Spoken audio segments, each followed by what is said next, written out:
Ave Maria, cheia de graça, o Senhor é convosco.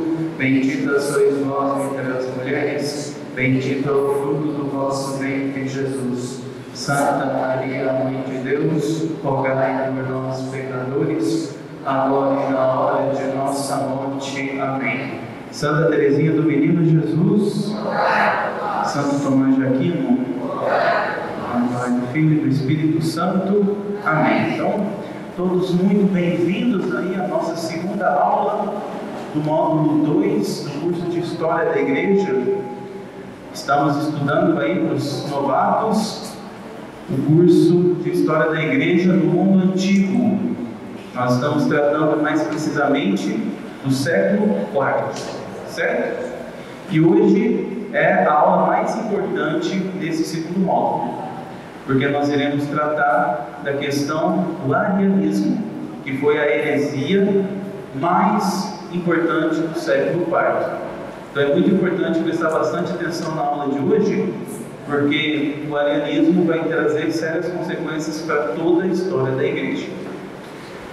Então, primeiramente, essa palavra heresia, ela causa bastante dúvida nos fiéis, porque muitas pessoas não sabem o que significa heresia, e é muito importante nós termos claro o que é uma heresia. Afinal de contas, a nossa aula de hoje, ela vai tratar de duas heresias muito importantes, e essa aula e a aula da semana que vem vão ser basicamente aulas dogmáticas e tratando de heresias. Então é muito importante a gente primeiro definir o que é heresia.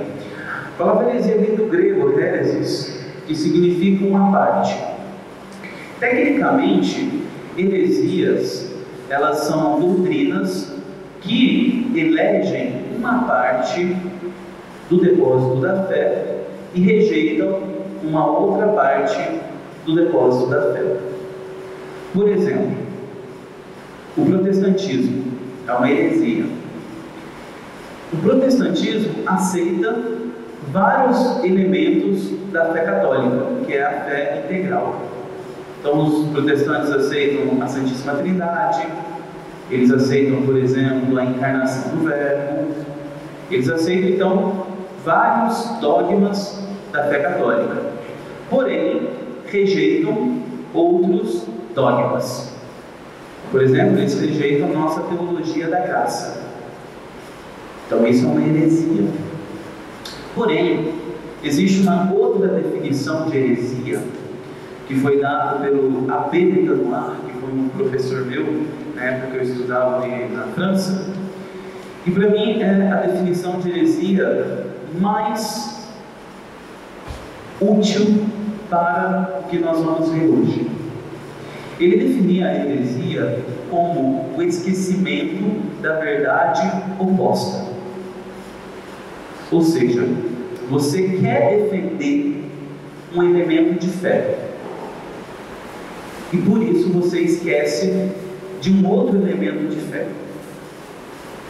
Para que a gente possa entender, verdades opostas, se você for ver em lógica, quem aqui já estudou a lógica aristotélica e lembra do quadrado lógico, verdades opostas, elas podem ser ambas falsas, uma falsa e uma verdadeira, ou ambas verdadeiras.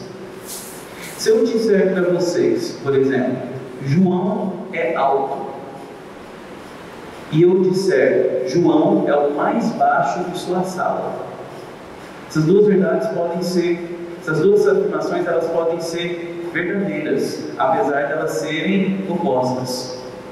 João pode ter 1,90 m, logo ele é alto, mas ao mesmo tempo ele pode estar numa classe onde todo mundo tem mais de 2 metros, e só ele tem 1,90 m, ou seja, ele é o mais baixo da sala, apesar de ele ser alto. Ou seja, verdades opostas, elas podem ser igualmente verdadeiras. Sentenças opostas podem ser igualmente verdadeiras. E isso é muito comum na fé.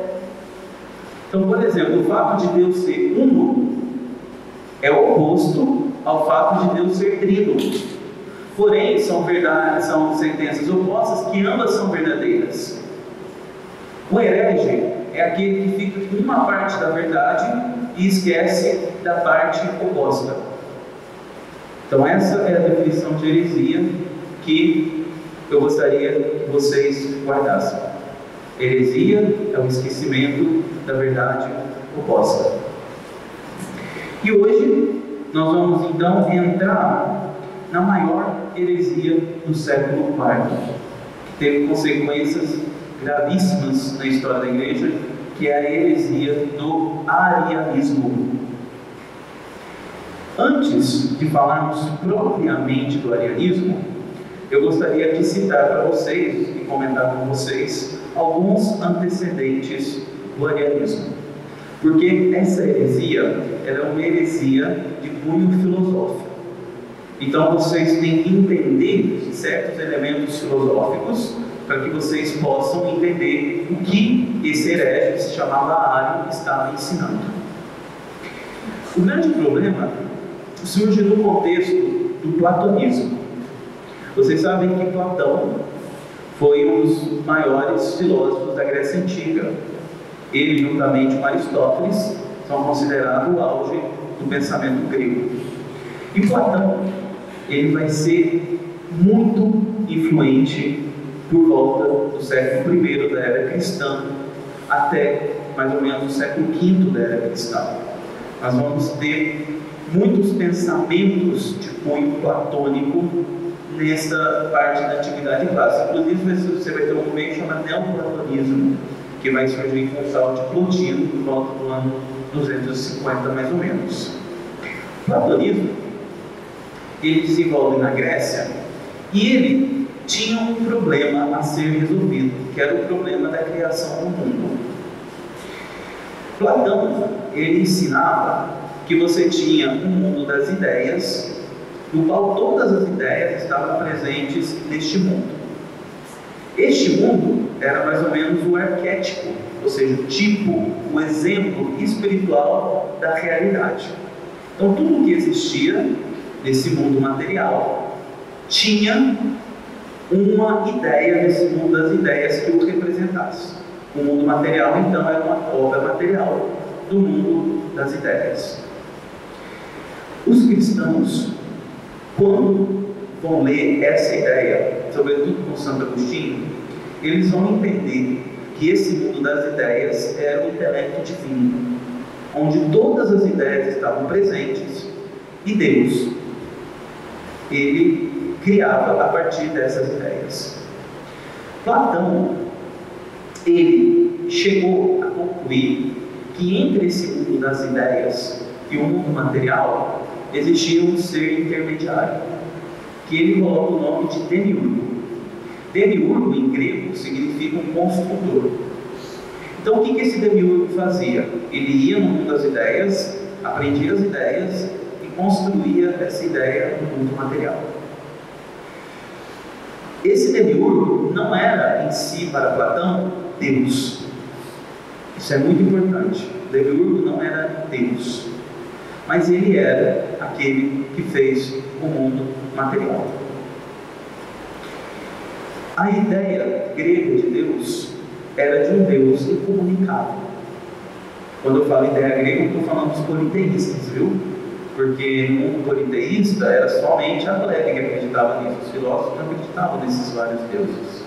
Basta ver que Sócrates, quando ele é condenado por Atenas, ele é condenado por ateísmo, porque ele não acreditava nos deuses da polis. A crença do politeísmo grego era do povo, mas os filósofos não acreditavam, na maioria até mesmo, em um certo monoteísmo. Acontece que essa visão, digamos, tripartida do mundo, onde você tem o mundo das ideias, o demiurgo e o mundo criado, vai ser muito influente nos autores cristãos a partir do século II. Sobretudo, a partir de certos escritores que escreviam na cidade de Alexandria. Nós estudamos na última aula os patriarcados. Vocês se lembram que existia um patriarcado muito importante em Alexandria do Egito. Alexandria era o berço intelectual do mundo romano do século II e do século III da era cristã. Então, os principais pensadores cristãos também estavam em Alexandria. E entre eles vai ter um que vai ser muito influente, que se chamava Orígenes. Você já ouviu falar desse nome? Orígenes. Talvez tenha sido um dos pensadores cristãos mais conhecidos do século II. O Orígenes, o que ele vai fazer? Ele vai pegar essa ideia platônica e vai transpor isso para o cristianismo. E ele vai afirmar o seguinte: esse mundo das ideias, esse que contém todos os arquétipos da realidade, é Deus. O demiurgo, que Platão falava, é o Filho. E o mundo criado é o mundo criado. Logo, ele que se baseava numa ideia grega a respeito de Deus, de um Deus que é totalmente imutável e que não tinha nenhuma comunicação com o mundo criado, a ideia de Platão se servia muito bem para a teologia de Orígenes. Então, Orígenes, ele vai subordinar o Filho ao Pai. O Filho é quem se comunica com o mundo criado. O Pai é inatingível. Orígenes, ele vai, portanto, ele não vai negar a Trindade, mas ele vai claramente subordinar o Filho ao Pai. Ele vai dizer que o Pai é maior que o Filho. E aí a gente já vê um problema, porque nós, como católicos, nós sabemos que o Pai é igual ao Filho. Para Orígenes isso não era muito claro. Porém, Orígenes, nos seus malabarismos intelectuais, ele vai afirmar que pelo menos o Filho é coeterno ao Pai. Porém, na ordem da criação, ele é inferior ao Pai. Então esse era mais ou menos o pensamento de Orígenes. Esse Orígenes, ele vai ser muito influente em Alexandria. Muito influente mesmo. Ele escreveu muitas obras. E ele vai fundar como se fosse um pensamento baseado nessas suas ideias subordinacionistas. Então, no século II e no século III, vão ser vários os filósofos cristãos que, sem negar que o Filho seja Deus, vão subordinar o Filho ao Pai. Então aqui a gente já vê no século II e no século III um risco muito grande de não colocar o Pai e o Filho no mesmo patamar. Certo? Então isso é a origem do século II. No século III, você vai ter um outro teólogo chamado Novaciano. Novaciano, ele vai pregar sobretudo em Roma. E ele vai ter ideias semelhantes às ideias de Orígenes. Por que eu estou falando isso? Porque a gente já vê que você tinha um foco que depois iria desencadear o marianismo. Você tinha um foco em Alexandria, você tinha um foco em Roma. E você vai ver que haveriam focos em outros lugares também. Ou seja, o arianismo, enquanto heresia, ele não surge do nada, mas ele surge de antecedentes de uma dogma trinitário subordinacionista. Isso é muito importante. Então, a gente já viu pelo menos dois personagens. Muito obrigado, Arthur. Orígenes e Novaciano. Porém, é necessário também eu falar para vocês de um outro filósofo que também é de Alexandria, mas ele não era cristão, mas vai influenciar muito na teologia cristã, que é um tal de Filon de Alexandria. Filon de Alexandria, ele vive no século I e ele era judeu. Existia em Alexandria no século I uma enorme comunidade judia, ou seja, e não só no século I, nós temos já no século III, na época da helenização daquela região por Alexandre Magno, você já tinha uma enorme comunidade comunidade judaica vivendo em Alexandria. Tanto é que a versão grega da Bíblia, vamos ver isso na aula 4, que se chama a versão 70, é a versão grega da Bíblia hebraica, ela foi feita em Alexandria no século III a.C. Ou seja, você já tinha uma enorme presença judaica em Alexandria, antes mesmo da chegada do cristianismo. E esse Filomão de Alexandria, ele vai ser o principal pensador que vai ligar a filosofia à teologia. Isso no século I. E um dos elementos que Filomão de Alexandria vai acrescentar na teologia é a ideia do Logos de Deus. Isso é muito importante, essa palavra grega, Logos. Ela vai estar muito presente nas questões das disputas trinitárias no século IV. A gente já vai voltar logo. O que Filon ele vai perceber? Na Bíblia em hebraico, se vocês lerem o termo, se vocês lerem o primeiro capítulo do livro do Gênesis, vocês vão ver que Deus cria todas as coisas pela palavra. É pronunciando a sua palavra que Deus cria todas as coisas. Palavra em hebraico é davar. Esse é o termo palavra em hebraico. Na Bíblia das 70, quando você tem essa tradução então do hebraico para o grego, o termo vai ser logos, ou seja, é o termo grego para palavra. Isso vai dar origem em português a todas as palavras que têm logia, né? Biologia, não sei. Todas as palavras que têm logia vêm dessa palavra grega logos. E Filomão de Alexandria, ele vai perceber que esse logos era uma força em Deus. Mas logicamente, sendo judeu, ele não tinha a revelação trinitária. Ele não sabia da existência do Filho, não sabia da existência do Espírito Santo, porque o dogma da Santíssima Trindade, ele vai ser puramente revelado por Jesus Cristo. É impossível chegar racionalmente à existência da Trindade. A Trindade nós só conhecemos por revelação.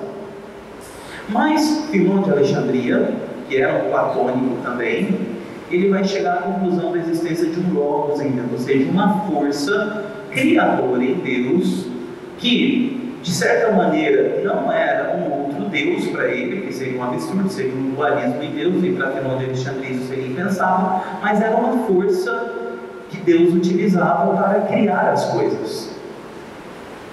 Então, o logos. Interessante que esse termo logos vai aparecer no Evangelho de São João, capítulo 1, diz o seguinte: no princípio era o Verbo, e o Verbo era Deus. Esse verbo, em grego, é logos, é o termo que aparece na Bíblia hebraica. Logos. Então, a gente já vê aqui um cara no século I já inferiu racionalmente a existência de um logos em Deus, mas ele não sabia o que era. Logicamente que quando os cristãos vão se apropriar da filosofia grega, eles vão passar a chamar o Filho de logos. Então, a partir de São Justino, um diálogo que chama Diálogo a Trifão, é um escrito que ele faz por volta do ano 150, ele vai falar de Jesus Cristo como sendo o Logos de Deus, ou seja, a força criadora de Deus. Quando vem Orígenes, depois, ele também fala do Logos, mas ele coloca o Logos inferior a Deus. E aí a gente vai ver que vai tendo uma tendência teológica no século II, século III, em alguns autores, de separar o Logos do Pai e colocar o Logos como inferior ao Pai.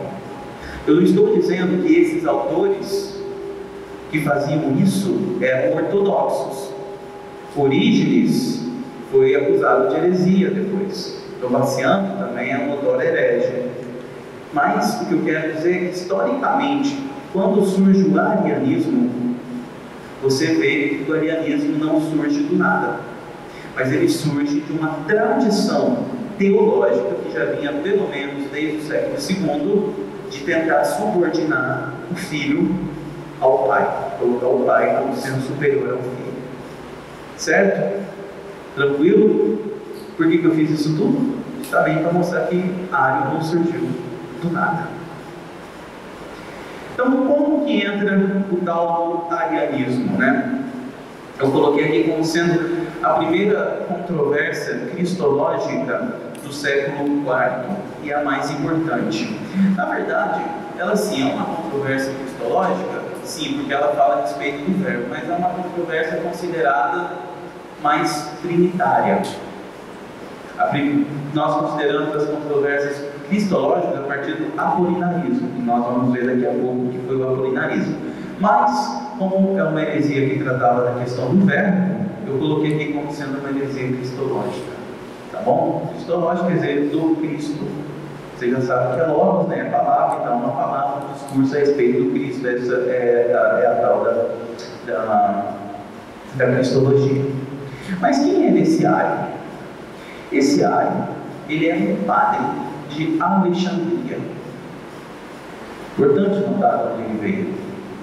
Alexandria. Origens era de Alexandria. Filon era de Alexandria. Entendeu? Ou seja, em Alexandria que essas ideias estavam procurando. Ele foi aluno de um tal de Luciano de Antioquia.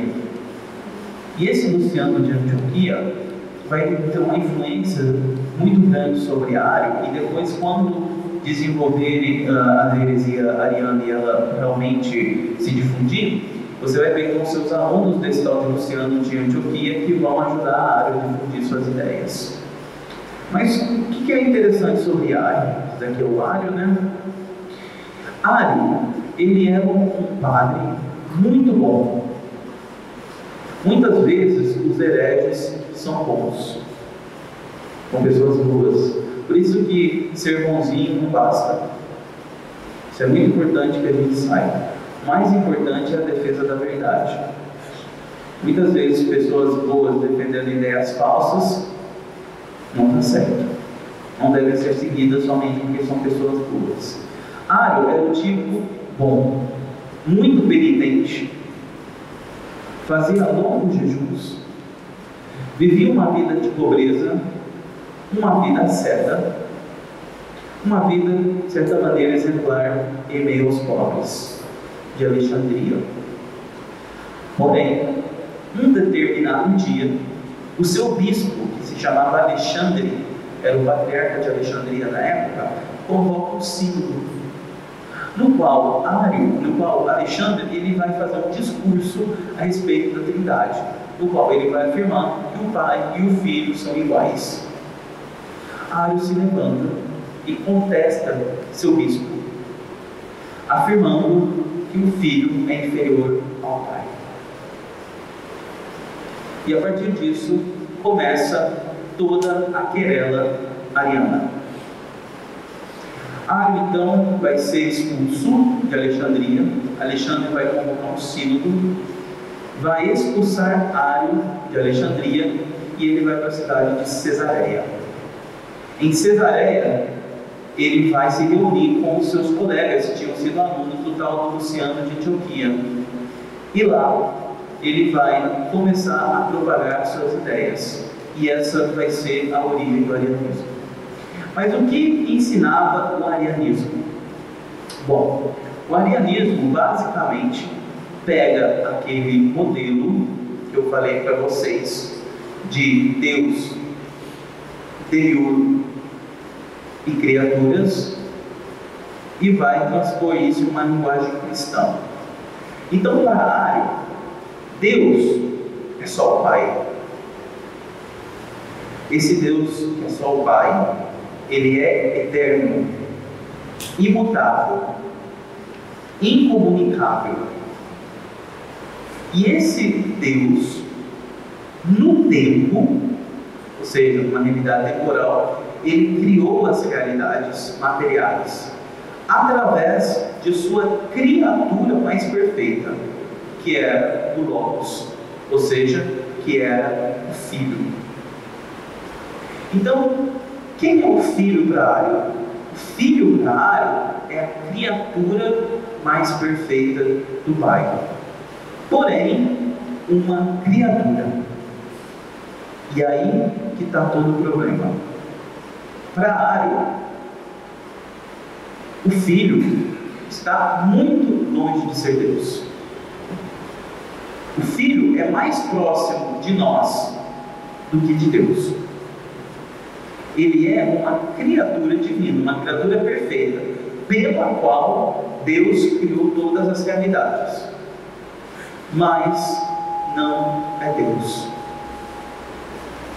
Então esse é o pensamento de Ario.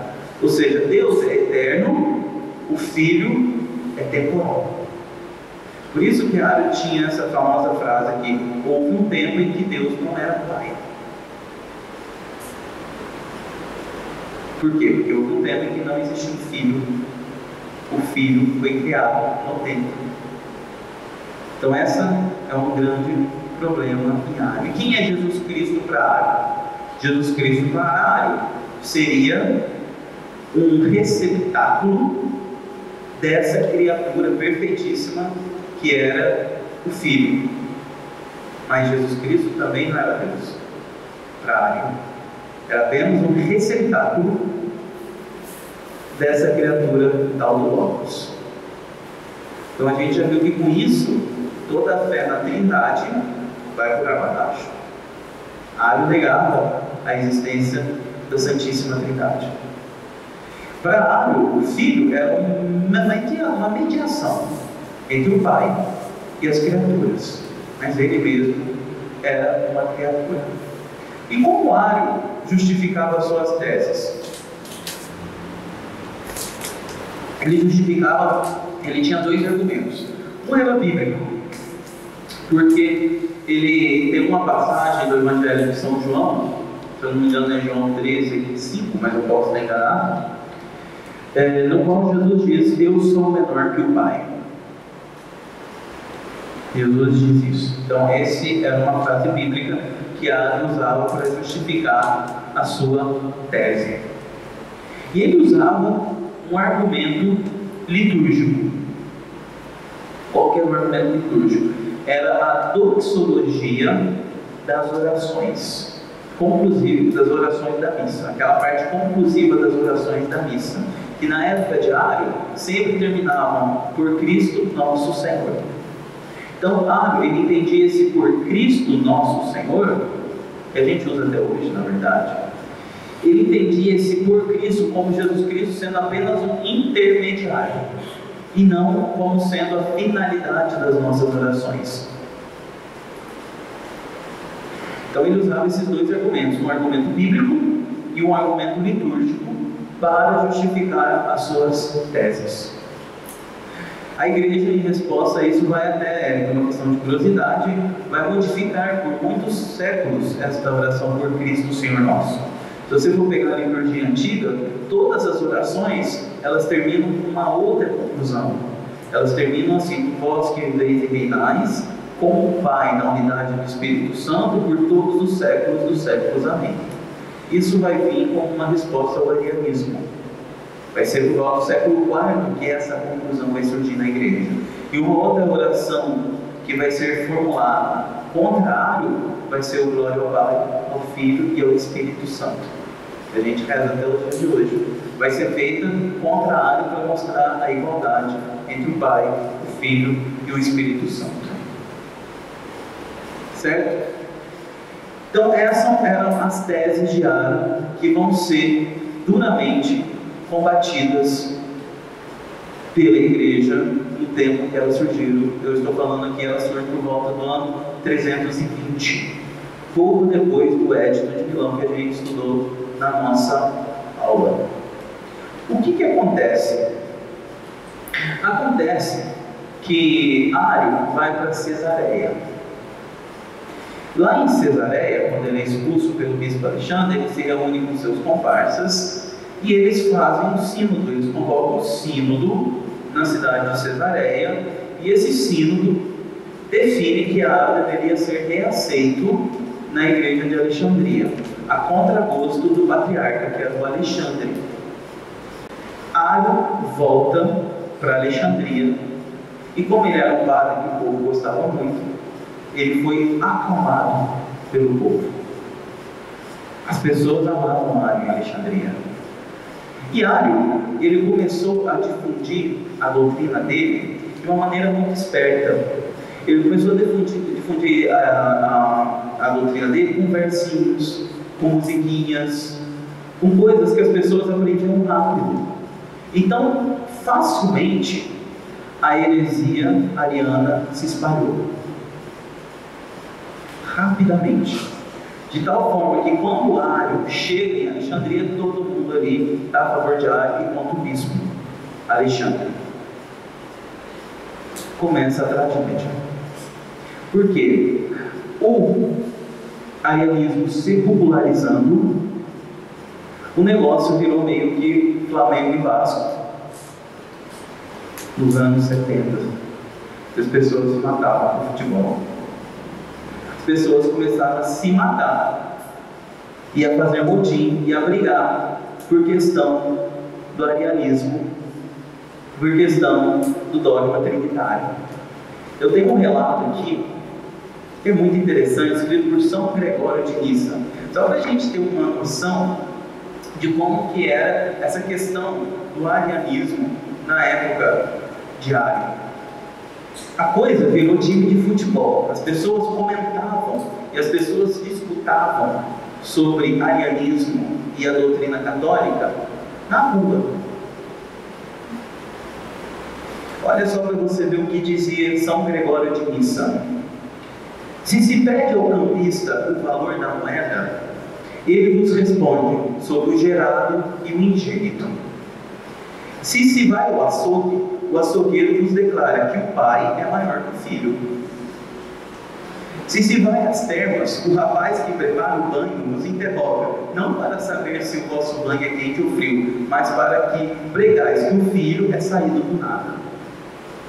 Ou seja, o arianismo e essa disputa com o catolicismo vai virar um problema social. As pessoas falavam disso em casa, as famílias se separavam por conta disso. Os vizinhos brigavam por conta disso. E a gente chega no ano de 324. Esse é um ano muito importante. Vocês lembram que na última aula eu falei para vocês muito sobre Constantino, não foi? Constantino, qual era o grande sonho dele desde o ano 306? Era reunir o Império Romano sobre um único imperador. Vocês lembram que quando Constantino assume, né, na Batalha da Ponte Milvio, né, em 312, o Império era dividido em 4. Era a tetrarquia de Diocleciano. Vocês lembram disso? Desde quando ele assume, Constantino, ele quer unificar o Império sobre um único imperador. E dentro da sua política imperial, você deveria ter uma única religião. Então, Constantino começa a favorecer a religião cristã. Certo? Acontece que em 324, o último obstáculo para que Constantino fosse o último imperador é vencido. Porque Constantino derrota o seu rival Licínio. E ele está prestes a unificar o império sobre um único imperador, sobre uma única religião, sobre uma única fé. E ele está ansiosíssimo por isso. Depois de 20 anos lutando, finalmente vou unificar meu império. Aparece a briga do arianismo, causando motivo e divisão no império. Constantino, ele fica louco. Ele chega para os bispos e fala: vocês estavam de brincadeira comigo, né? Depois de 20 anos que eu tento unificar o império, e agora que eu consegui derrotar Licínio, vocês me veem com essa parada de arianismo. Vocês estão de brincadeira comigo. Nós vamos acabar com essa palhaçada agora. E o que Constantino faz? Ele convoca um concílio para botar fim à querela do arianismo. Constantino não vai suportar divisão no Império, sob nenhuma hipótese.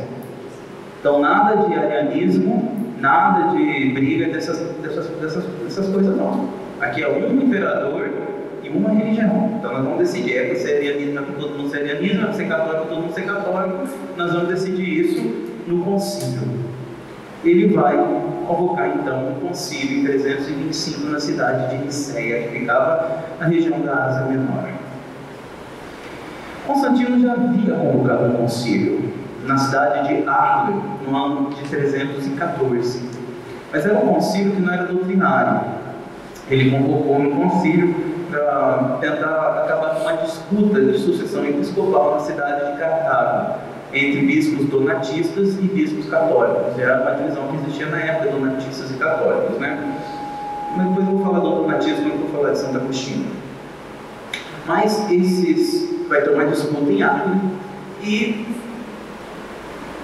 esses bispos, esses dois partidos vão apelar para o Constantino. Constantino pede para o Papa de Roma, que na época chamava Euquias, decidir. O Papa toma a decisão, mas ninguém aceita. Então o pessoal volta para Constantino. Constantino decide convocar um concílio em Acre. Talvez seja o primeiro concílio que Constantino vai convocar, 314, mas não é um concílio ecumênico e não é um concílio doutrinal, mas vai ser o primeiro concílio, e vai ser importante vocês entenderem isso, porque tudo no século IV vai ser convocar concílio. Vai ter vários conciliábulos, vários sínodos, e você vai ter dois concílios muito importantes, que vai ser Nicéia, 325, e Constantinopla, primeiro, em 381. Constantinopla primeiro nós vamos falar na próxima aula, mas hoje nós vamos falar do concílio de Nicéia. Então, por que Constantino convoca o concílio de Nicéia? Ele convoca o concílio de Nicéia para acabar com a querela arianismo, catolicismo. Então esse é o objetivo do concílio de Nicéia. Por que vai ser o imperador que vai convocar esse concílio? E por que na antiguidade os concílios vão ser convocados pelos imperadores? É muito importante notar isso. A questão é muito simples.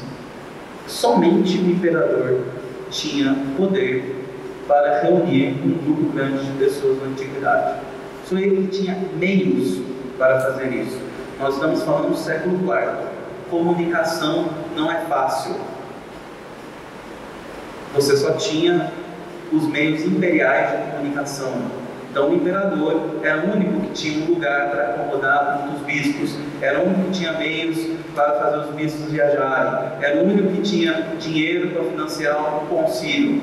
Então é por esse motivo que na antiguidade os concílios são convocados pelo imperador. Não é porque o imperador simplesmente mandava na igreja, não é isso. A gente já falou do César Platense na última aula, a gente viu do que se refere. Mas na antiguidade era necessário que fosse o imperador, porque não tinha mais ninguém que conseguiria fazer isso.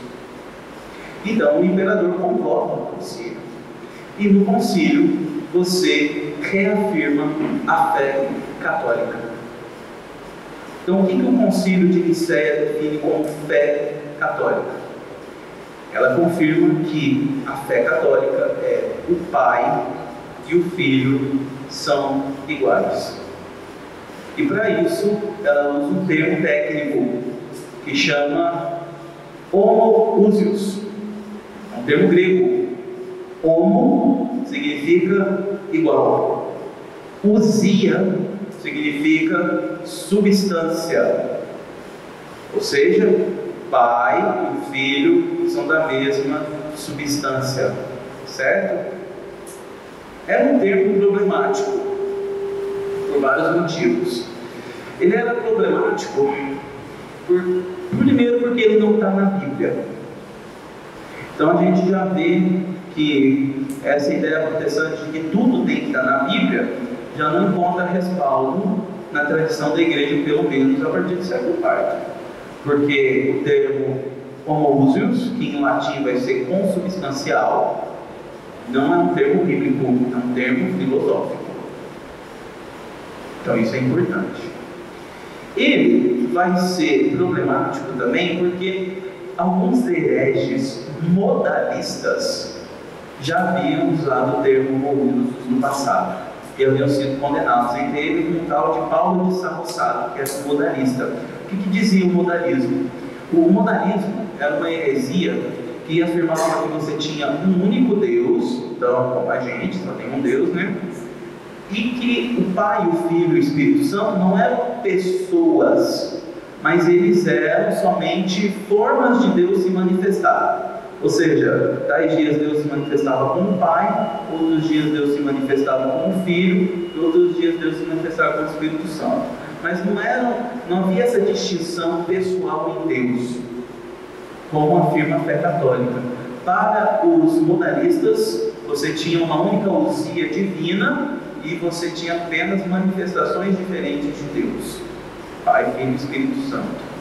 Mas não havia o que a gente vai chamar em grego de hipóstases, ou seja, pessoas, 3 pessoas. Eles não tinham essa noção. E isso vai ser condenado. Você vai ter 2 modalistas importantes, que é o tal de Paulo de Samosata, que usava esse termo moiusos, e você vai ter também o tal de Sibérios, que também vai usar esse termo. E o próprio Orígenes, que eu já falei com vocês, também vai usar o termo moiusos, ou seja, é um termo que o povo já não gostava. E é um termo que os bispos não entendiam muito bem. Então, o uso do termo moiusos, na época, ninguém gostou. Essa aqui é a verdade. Nem São Satanás gostou muito do termo moiusos. Porém, Constantino falou: é esse que vai usar, e eu quero que unifique o império, e vocês vão aceitar. Quem não aceitar e me pegar no dia de mau humor vai ser preso. Quem não aceitar e me pegar no dia do mau humor vai ser exilado. O pior lugar que eu achar. E é mais ou menos isso que vai acontecer depois. Porém, o termo homoiousios, que em latim vai ser consubstancial, com o tempo vai começar a fazer muito sentido em teologia, sobretudo a partir de Santo Agostinho, porque Santo Agostinho vai escrever o primeiro grande tratado sobre a Trindade, que é o De Trinitate. Não é o primeiro tratado sobre a Trindade que existe, mas é o primeiro, digamos, tratado que realmente vai explicar bem essa questão do homoiousios. O que significa isso? O que significa dizer que o Pai é da mesma, que o Filho é da mesma substância do Pai. E o que isso significa? Bom, já vamos falar para vocês. Que é uma questão difícil, porque estudar a Trindade é muito complicado. Santo Tomás, ninguém aqui duvida que Santo Tomás foi o maior teólogo da igreja. Tem uma questão teológica, não me lembro qual que é, acho que é a 28 da Prima Pars, mas eu posso estar enganado, no qual quando Santo Tomás fala da Trindade, ele diz o seguinte: olha, eu estou falando do jeito que dá. Espero que no futuro alguém fale melhor do que eu. Eu não tenho vocabulário suficiente, eu estou tentando aqui quebrar o galho falando da Trindade. Porque é difícil realmente. Nós não temos termos humanos que expressem muito adequadamente o que é a Trindade. Mas, por consubstancial, a gente entende o seguinte: que existe uma única substância em Deus. Uma única substância divina. E existem 3 pessoas que têm essa substância divina: o Pai, o Filho e o Espírito Santo. Então o Pai, o Filho e o Espírito Santo, entre eles são todos consubstanciais uns aos outros, porque eles possuem a mesma essência ou substância divina. De tal maneira que o Pai, o Filho e o Espírito Santo são igualmente Deus, mas eles não são a mesma pessoa. São 3 pessoas distintas, mas que possuem a mesma substância divina. O Filho é gerado pelo Pai,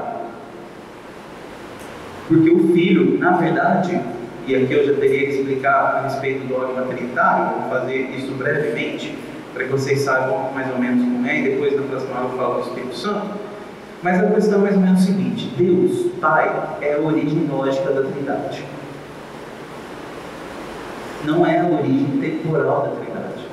Porque se eu falar que Deus Pai é a origem temporal da Trindade, eu estou caindo na heresia do arianismo. Porém, ele é um princípio lógico. Deus é puro Espírito, certo? E o Espírito, ele tem duas faculdades, que é a faculdade intelectual e a faculdade da vontade. O Espírito tem intelecto, o Espírito tem vontade. Os anjos são assim, nós somos assim. E Deus é assim. O intelecto pensa e produz, através do seu pensamento, uma palavra. As palavras que nós falamos são frutos do nosso pensamento. Você pensa, você gera um conceito e você transmite esse conceito através da palavra, certo? É claro isso para nós? Para Deus é a mesma coisa. Então Deus, quando nos cria, Ele nos cria através do pensamento dele, e essa criação se dá através da palavra de Deus. Ou seja, Deus pensou em mim e Deus, pela sua palavra, me criou. Mas essa palavra que cria esteve antes com o pensamento de Deus. Nós somos partes desse pensamento de Deus. Agora, Deus, quando se expressa todo o seu ser, e Ele pensa em todo o seu ser, Deus que se conhece profundamente, quando Ele pensa em todo o seu ser, Ele expressa uma palavra. E essa palavra que Ele expressa é uma imagem perfeita de Deus. Essa imagem perfeita de Deus, que tem sua origem no pensamento que Deus tem de si mesmo, é o que nós chamamos de Verbo e Filho. Por isso que nós falamos que Jesus Cristo é a imagem perfeita do Pai. Porque o Filho, ele é a expressão exata do que o Pai fala quando ele pensa em si mesmo. Deus, que se conhece perfeitamente, ele se exprime, e quando ele se exprime, essa expressão é uma imagem perfeita do Pai, que é o Filho. Então isso é o Filho, a expressão do Pai de si mesmo. Por isso que ele é igual ao Pai. É como se fosse um espelho. Pai de um lado e Filho do outro, eles são idênticos, mas não são a mesma pessoa. O fato do Filho ser uma pessoa separada do Pai é um grande mistério, mas nós sabemos que é assim por revelação. Mas nós sabemos que o Filho procede da faculdade da inteligência do Pai, que expressa uma palavra, e essa palavra é o próprio Deus. O Espírito Santo, nós vamos ver na próxima aula, ele se procede da relação da vontade de Deus. O Filho é da relação da faculdade intelectual do Pai. O Espírito Santo é da faculdade volitiva de Deus. Aí o Espírito Santo a gente deixa para uma próxima aula. Então, o homoiousios é justamente isso. É o expressar que o Pai e o Filho são da mesma substância. O Filho é gerado pelo Pai justamente nesse processo intelectivo de Deus. Então ele é igual ao Pai. Então o Concílio de Nicéia define essa verdade. Ninguém entende muito bem na época o que significa ser consubstancial ao Pai, mas esse termo é imposto, e a partir desse momento ele se torna então normativo. Todo católico aceita que o Filho é consubstancial ao Pai, e hoje nós sabemos o que isso quer dizer. Eu sei que é complexo, porque tratar da Trindade é difícil mesmo, exige uma série de conhecimentos de cunho filosófico, mas é isso daí, o Filho é consubstancial ao Pai. Esse é o grande ponto doutrinal do Concílio de Nicéia, e vai ser essa definição que vai ser a definição anti-ariana. É com essa frase, o Filho é consubstancial ao Pai, que a ideia de Ario cai por terra. Porque para Ario, o Filho é inferior ao Pai. Não é da mesma natureza do Pai, mas é inferior. Quando a gente fala em filosofia, gente, essência, substância e natureza é a mesma coisa. Tá bom? Basicamente, isso daí está na filosofia de Aristóteles. Está, se não me engano, no livro Lambda da Metafísica. Então, vocês sabem que é a mesma coisa. Às vezes eu estou falando filho da essência do Pai, da substância do Pai, da natureza do Pai, é a mesma coisa em filosofia. Ponto. Então, o credo de Nicéia é o seguinte: qual que é a definição dogmática de Nicéia? Está expressa no credo. E o credo de Nicéia diz o seguinte: cremos em um só Deus, Pai Todo-Poderoso, Criador de todas as coisas visíveis e invisíveis. A gente reza isso.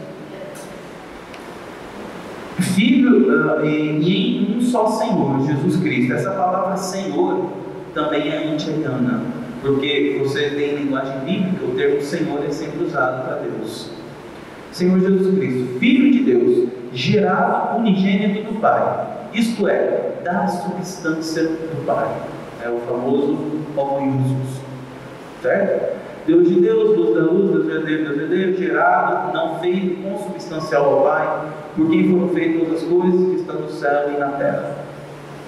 E o credo conclui da seguinte maneira, que eu acho muito bonito: e quem quer que diga que houve um tempo em que o Filho de Deus não existia, essa era a tese do Ario. Lembra que Ario sempre afirmava que houve um tempo em que Deus não era Pai, ou que antes que fosse gerado ele não existia, ou que ele foi criado daquilo que não existia, ou que ele é da mesma substância ou essência diferente do Pai, ou que ele é uma criatura sujeita à mudança. Todos os que falem assim são anatematizados pela Igreja Católica, ou seja, todas as teses de Ario vão ser condenadas pela Igreja. E por que Ario é tão perigoso para a fé? Não só porque ele nega a Trindade, que é um dogma de fé, está revelado. Basta ler Mateus 28, 19. Jesus mandei pelo mundo ter batizado Deus no Pai, do Filho e do Espírito Santo, ou seja, nega a Trindade. Mas também a tese de Ario tem um problema soteriológico. O que é soteriologia? É o dogma da salvação. Qual que é o problema da doutrina de Ario? Se Jesus não é Deus, ele não poderia ter redimido os homens. Isso é muito importante dizer. Jesus só foi capaz de nos redimir porque ele foi Deus que assumiu a nossa natureza. E assumindo a chefia da humanidade, ele foi capaz de oferecer uma satisfação infinita pelos pecados que compensaram o pecado original. Se Jesus não fosse o Verbo, não foi igual ao Pai, não foi Deus como o Pai, Jesus Cristo não poderia ter salvado a humanidade. Então nós não estaríamos salvos. Esse é um grande problema de Ario. Explicar como o homem se salva. Jesus Cristo não poderia ter salvado o homem se ele não fosse Deus. Então a gente já vê um problema sério. Mas o arianismo vai ser condenado. E durante os anos de Constantino, ele vai ser, de certa maneira, abafado. Então isso é importante que nós saibamos. Constantino vai conseguir momentaneamente frear o arianismo, mas nós veremos depois que o arianismo vai se desenvolver em outras formas. E o arianismo vai existir até o século VI, VII. Vai até tarde o arianismo.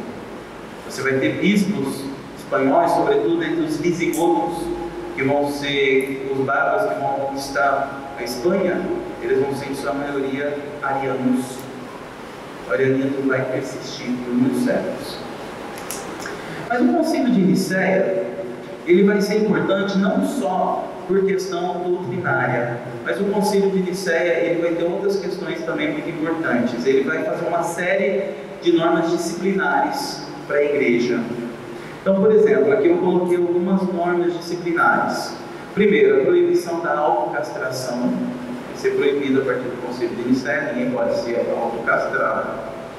Vai ter, por exemplo, o estabelecimento mínimo de um estudo para os catecúmenos, ou seja, as pessoas que vão receber o batismo, ele vai estabelecer um tempo mínimo de estudos.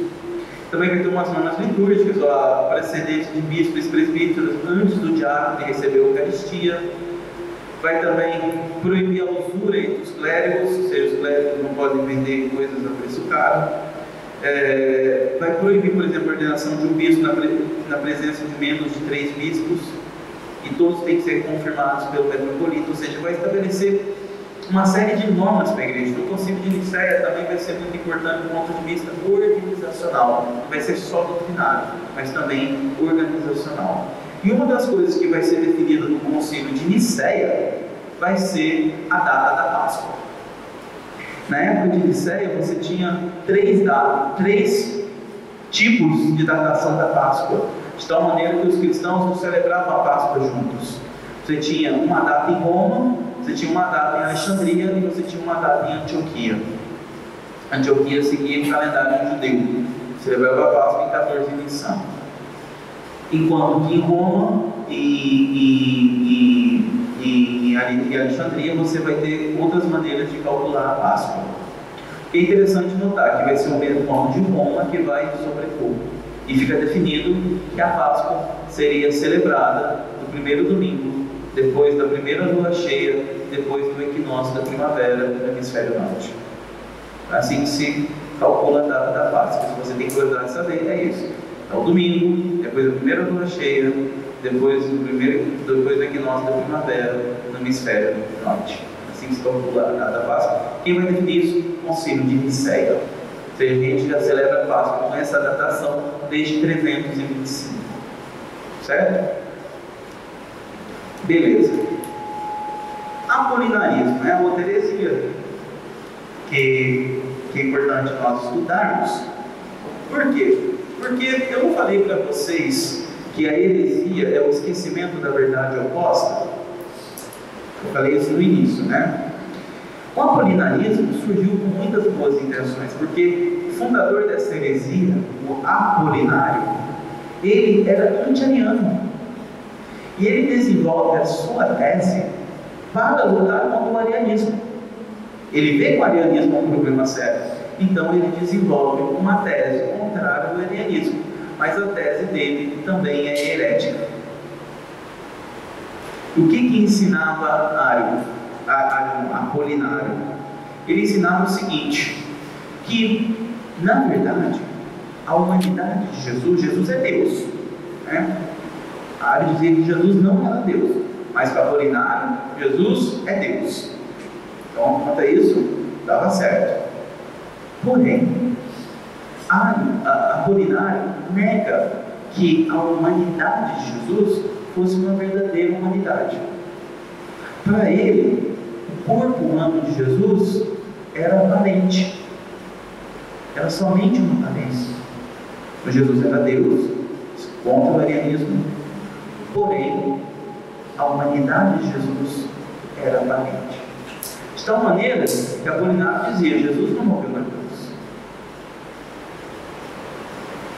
Ali foi uma aparência. Deus não morreu na cruz. Como Jesus vai morrer na cruz? Então Apolinário dizia isso, mas isso é uma heresia.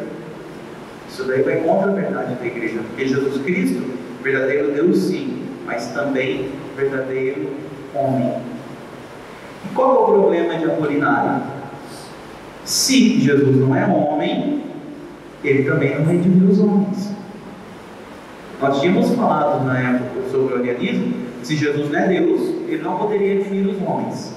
Mas se ele não é homem, ele também não poderia redimir os homens. Por quê? Porque ele não poderia assumir a chefia da humanidade.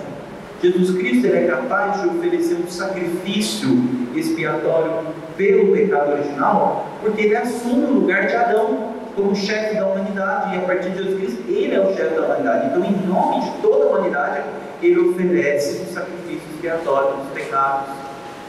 E ele só pode ser o chefe por causa de ser homem. Então, Jesus Cristo, para salvar, ele precisa ser perfeito homem, perfeito Deus. Ario negava que Jesus Cristo fosse perfeito homem. Apolinário negava que Jesus Cristo fosse perfeito Deus. Apolinário negava que Jesus Cristo fosse perfeito homem. Heresia é esquecimento da verdade oposta. Ario caiu em heresia porque esqueceu que Jesus é Deus. Ele acertou que Jesus era homem, mas esqueceu que Jesus é Deus. Apolinário caiu em heresia porque fez o contrário. Então, o católico é aquele que fica com tudo. Não é cada homem grego que dá origem ao católico, é tudo. Então essa é a heresia do apolianismo. Cuidado com o apolianismo, porque ele é muito piedoso. Dizem que só Jesus é Deus, que ele não é homem, é muito piedoso, mas é contra a verdade. Tem que tomar muito cuidado com essas teses. E concluindo, o semi-arianismo. O que foi o semi-arianismo, né? Rapidamente, porque eu não quero também me estender muito. Quando Constantino então declara que a fé católica, logicamente que ele fez isso com o apoio do bispo católico, inclusive do Papa, a fé era a fé homoiousiana, ou seja, que Jesus, o Filho, é consubstancial ao Pai. Isso se transformou em norma civil. É interessante que com Constantino as decisões do concílio passaram a ter força de lei. Então isso era importante notar. O que o concílio decidiu era lei do governo de Constantino. Então você não poderia mais negar o homoiousios, porém você poderia interpretar isso. Então o semi-arianismo foram doutrinas que surgiram depois do concílio de Nicéia, que vão interpretar esse consubstancial, esse homoiousios, de uma maneira pouco ortodoxa. Vão ser sobretudo aqueles que vão usar não o termo homoiousios, mas homoiousios, não homoiousios, vou colocar um iota a mais, porque a palavra homo em grego significa igual, mas homoi em grego significa semelhante. Ou seja, o homoiousios são aqueles que diziam que o filho é semelhante ao pai, mas ser semelhante não é ser igual. Logo, o semi-arianismo vai causar também problemas, porque ele vai se difundir, sobretudo, a partir do governo de Constâncio II, que vai ser o filho de Constantino, e Constâncio II, quando ele assume, ele vai impor o arianismo. Mudou o imperador, mudou as regras. E aí vai ter um sério problema, porque Constâncio II, ele vai impor uma política de unificação sim da cristandade, mas sob a bandeira do arianismo. E aí que vão surgir os grandes defensores da fé cristã, da fé católica ortodoxa, que vai ser sobretudo Santo Atanásio. Eu não vou tratar muito desse tema, porque eu disponibilizei para vocês um artigo que eu mesmo escrevi. Eu mesmo escrevi esse artigo, foi publicado no Encontro PIBIC do ano passado, do Encontro de Sessão Científica da PUC-Rio, no qual eu falo da política religiosa de Constâncio II, e eu explico toda essa questão do semi-arianismo, e eu explico também essa política do imperador Constâncio II do exílio de bispos. Então eu disponibilizei no grupo de WhatsApp, e ele é anexo àquela apostila que vocês têm, certo? Então, se vocês quiserem estudar mais sobre essa questão das políticas imperiais a partir de Constâncio II e da atuação de Santo Atanásio, que vai ser muito importante, vocês podem ler esse artigo, está bem detalhado lá, certo? Então eu vou encerrar a aula de hoje. Se alguém tiver alguma pergunta, fique à vontade. Eu sei que é uma aula um pouco complexa, maçante, é pouca história e muita doutrina, mas é importante também ter um pouco desse conhecimento, né? Saber que essas heresias, elas existiam, mas elas voltam. As heresias, elas se repetem. Isso é muito importante. Hoje a gente tem arianos, hoje você tem semi-arianos, hoje você tem apolinaristas por aí. Então vocês têm que tomar cuidado e se fixarem na fé da igreja.